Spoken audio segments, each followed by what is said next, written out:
Hello everybody, my name is Ray. Welcome to the Evangelical Dark Web. Today, we're going to be talking about Bart Barber and his lie about the SBC abuse scandal. Now, he's lied about this for years. He became president because of this lie, because of this false narrative. And now he's admitting that the narrative was false. Like, he has already testified to this in a deposition.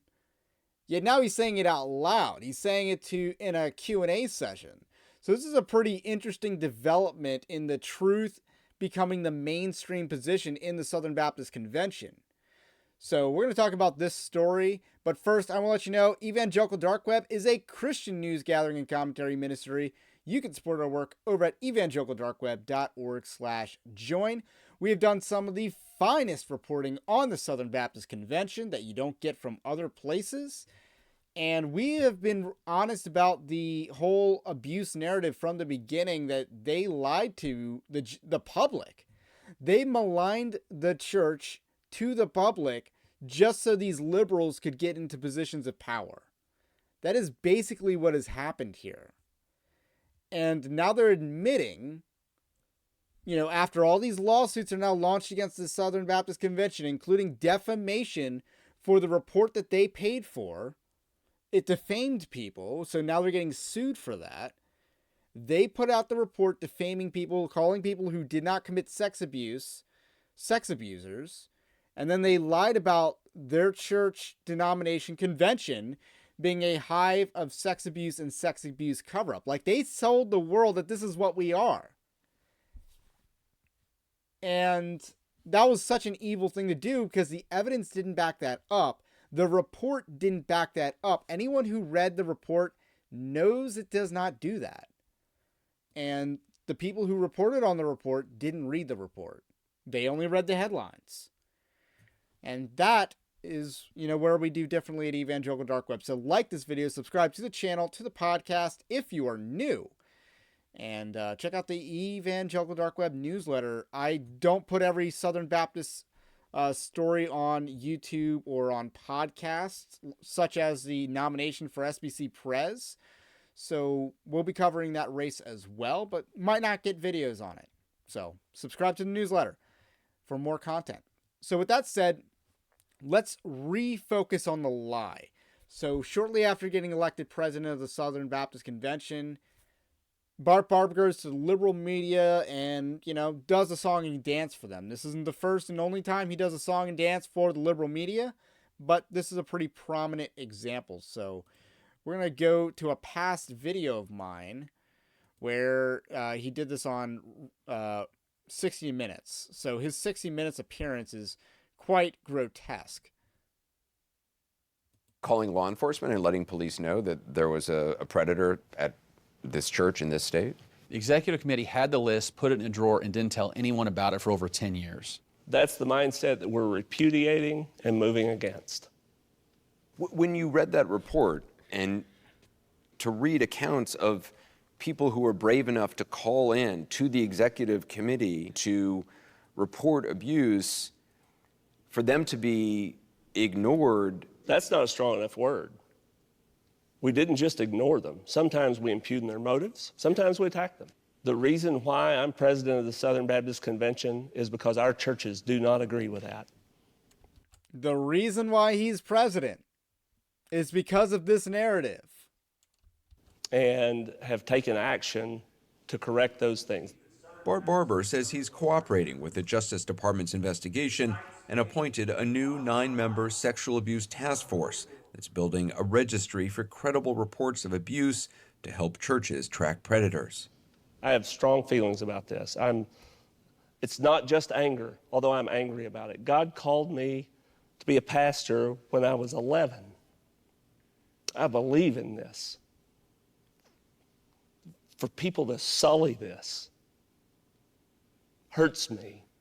I'm not doing this to try to accomplish some PR objective for us. I'm doing this because I want to serve God well. For the new president of the SBC, that means staying true to his deep. So that's one of the clips. So the idea that, and this is plainly obvious to anyone who read the report, that the list of so-called abusers that was withheld from the churches was a bunch of Google News pages. This was all public domain. So there was no cover-up because this was all public domain. Any cursory background check should have nailed these people. And if you needed this list in order to do a background check on a pastor, like, you're the problem, because you should be doing your own background checks and not relying on the Southern Baptist Convention to vet candidates for a local church. It is a bad thing when the Southern Baptist Convention gets involved in the hiring process of a local church. We've seen that in FBC Naples. So this is a clear false narrative that the Southern Baptist Convention has lied about for years, and they've admitted the truth in depositions. So under oath, they're admitting the truth. But now we have, there's a Q&A session where Bart Barber finally admits the truth out loud in public. And I got to give a shout out to William Wolf, who's a major activist in the Southern Baptist Convention. He's probably the reason why Bart Barber got a lot of tough questions at FBC Jacksonville, which there was a story not too long ago where they did something very base. I can't quite remember it, but they had a Q&A session with Bart Barber. So they got some good questions asked at that session. So here is what Bart Barber said at that session describing the report.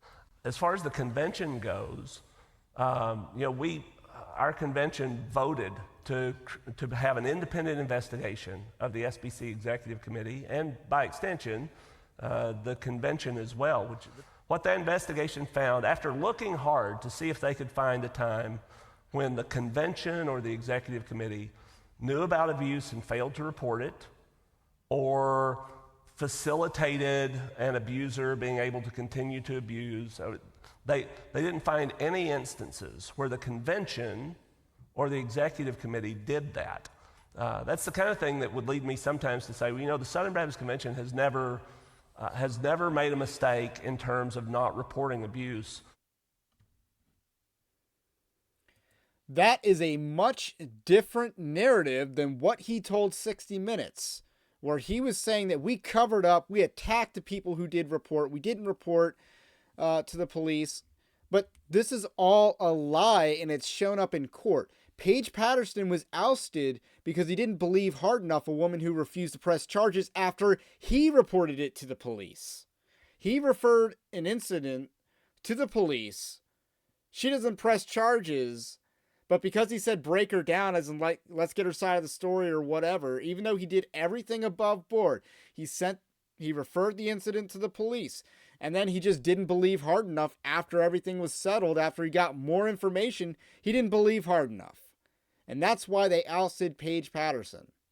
It's a disgrace what's going on in the Southern Baptist Convention.